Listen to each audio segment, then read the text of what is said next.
Қайырлы күн ұстаздар, лагерь тәрбиеленушілері. Бүгін интеллект орда қабырғасында ерекше рухты еңбекқор оқушылардың еңбегі бағаланған күн.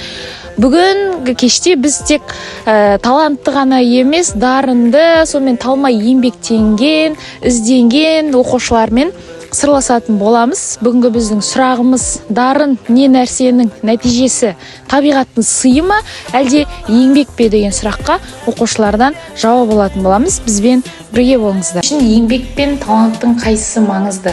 Еңбек. Не үшін еңбек? Өткен әр адам еңбектің арқасында көптеген дәрежелерге, атақтарға жетеді.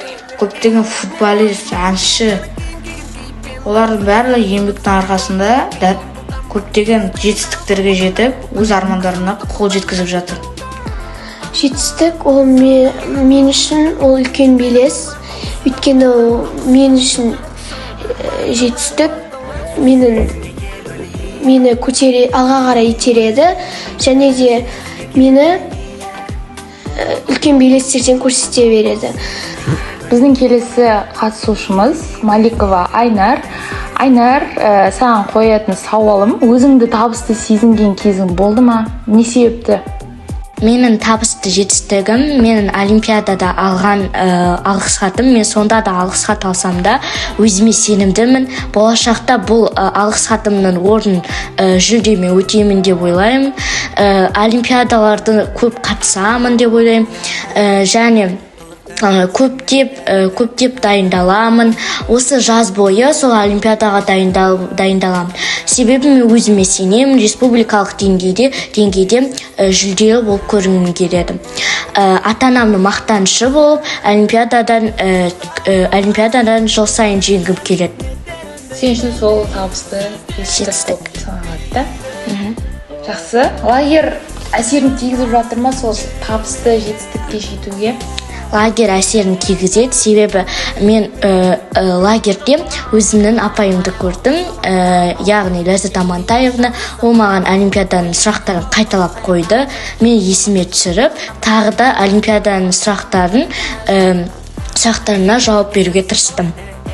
Келесі біздің қатысушымыз Нұрлан Мадияр. Мадияр, қош келдің. Саған қоятын сауалым: сен жетістікке жетудің формулалары қандай болар еді? Жетістікке жеткен формулалар қандай деп ойлайсың? Мен айтқым келетін ол домбыра. Менде домбырадан көп жетістіктерім бар.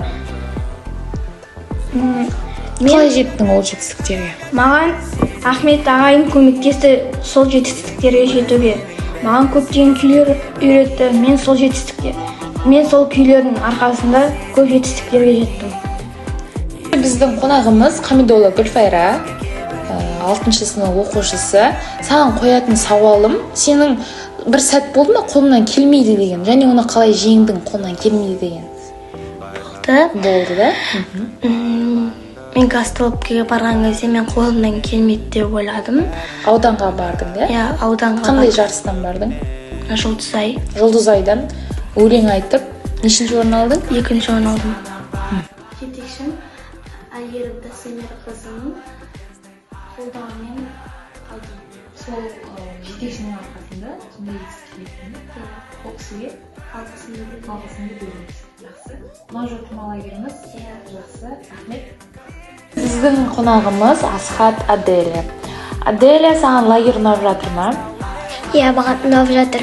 Жақсы өтіп жатыр да? Саған қоятын сұрақ: уақыт пен тәртіп сені табысқа қалай әкеледі? Уақыт, тәртіп деген қалай түсінесің жалпы? Менің ойымша, күн тәртібі, мен тәртіп,